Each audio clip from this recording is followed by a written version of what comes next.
Okay, hi everyone, welcome back to this video series on data centers.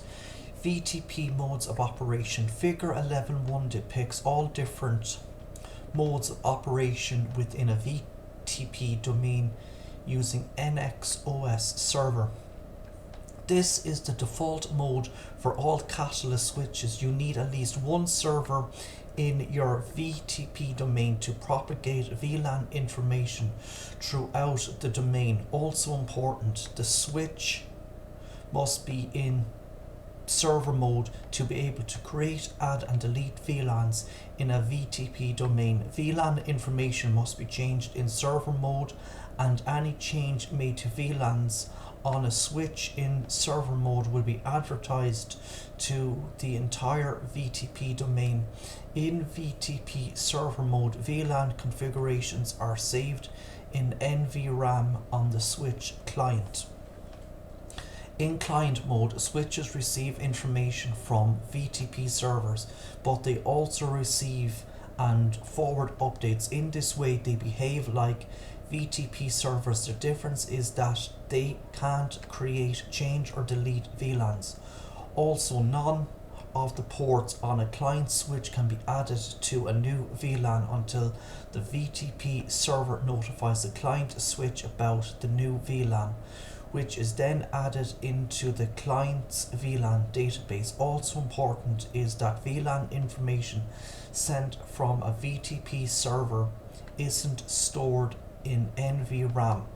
This is key because it means that if the switch is reset or reloaded, the VLAN information will be deleted. So here's a really helpful hint. If you want a switch to become a server, first make it a client so it will receive all the correct VLAN information and then change it to a server. So much easier. Transparent. Switches in transparent mode don't participate in the VTP domain or share its VLAN database, but they still forward VTP advertisements through any configured trunk links. They can create, modify and delete VLANs because they keep their own database. One they keep secret from all other switches. Of note is that despite being kept in NVRAM, the VLAN database in transparent mode is only locally significant. The whole purpose of transparent mode is to allow remote switches to receive the VLAN database from a VTP server configured switch via a switch that's not participating in the same VLAN assignments. VTP only learns about normal range VLANs with VLAN IDs 1 to 1005. VLANs with IDs greater than 1005 are called extended range VLANs, and they are not stored in the VLAN database. The switch must be in VTP transparent mode when you create VLAN IDs from 1006 to 4094, so it will be pretty rare that you'd ever use this. One more thing, VLAN IDs 1 to 1002 to 1005 are automatically created on all switches and can't be removed. Off.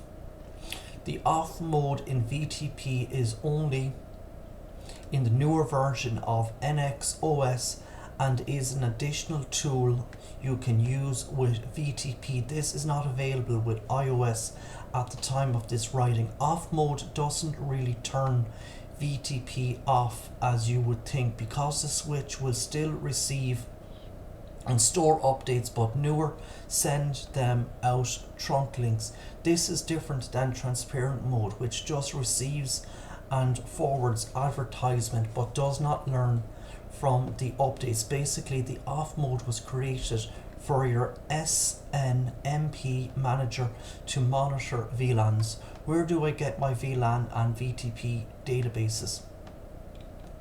The answer to this question depends on a few factors, but understand that NXOS is different than an iOS-based switch. In an iOS-based switch, the VLAN and VTP databases were stored in the VLAN.dat file found in flash memory.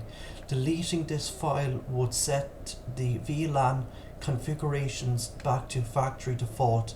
We want to take a different approach when configuring our VLANs and VTP on our NX OS switches and understanding where the information is stored. First, the default configuration file for NX OS is VLAN.dt in boot flash, but also the VLANs and VTP information is stored in startup config. Let's take a look. NX OS dir 12377 February 11th 23 12 21 2013. So that's just a start. I'm not going to read all this because it would take too long.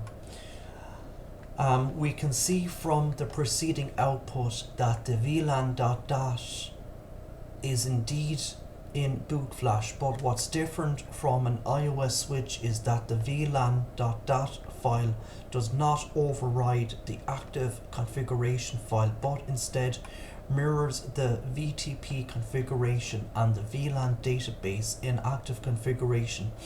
When a switch first boots up, the switch will look in the startup config for the VTP VLAN information, and we will use that configuration if the switch is a VTP server and there is no configuration in startup config.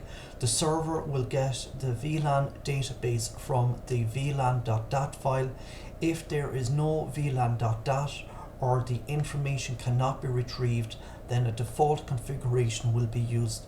The default allows only VLANs 1 to 1001 to be used, and the VTP revision number will be 0. If a switch boots up and the startup config has the VTP mode as client, the switch will expect a VLAN database within 5 seconds of sending a VTP request to the server.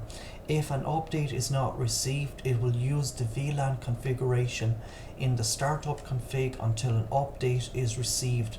When a switch boots up in transparent mode, the VTP database in VLAN.dat is not used. The VLAN and VTP configuration in the startup config are placed in the active configuration file and used as the current active database.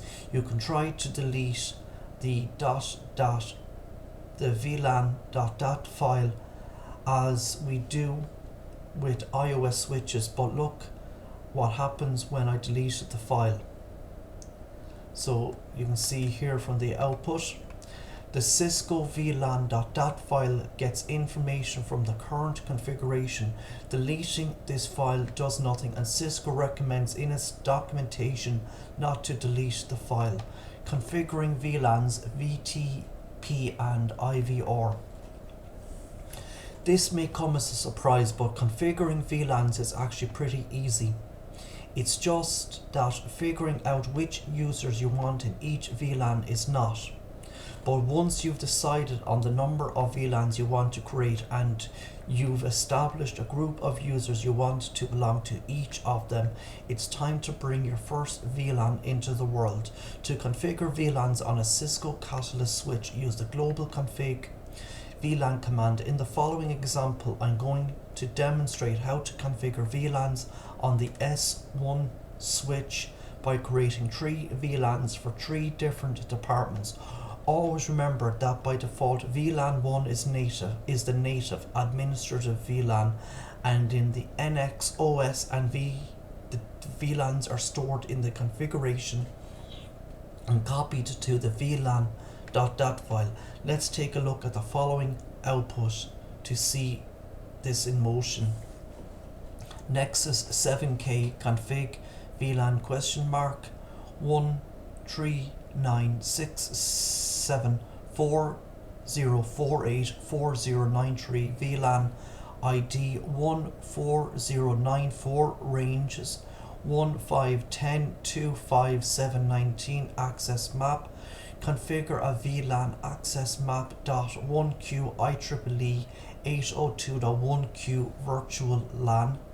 Filter, specify access control for packets Nexus 7K, config VLAN 2 Nexus 7K, config VLAN name sales Nexus 7K, config VLAN 3 Nexus 7K, config VLAN name marketing Nexus 7K, config VLAN 4 Nexus 7K, config VLAN name accounting.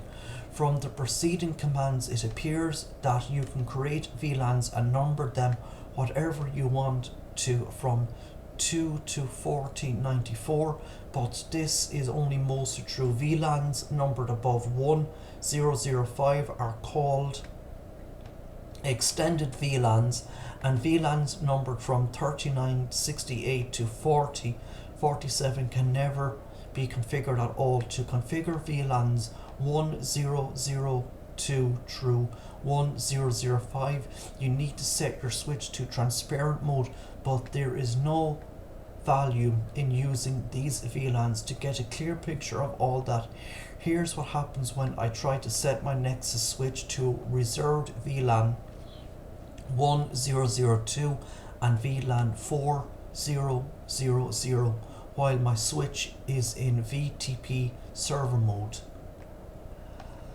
Nexus 7K, config VLAN 1002, error 1002 cannot be configured when VTP is in client or server mode. Nexus 7K, config VLAN 4000, invalid VLANs, reserved values at marker. Let's take a look at a command that shows the switch's internal VLANs and their usage.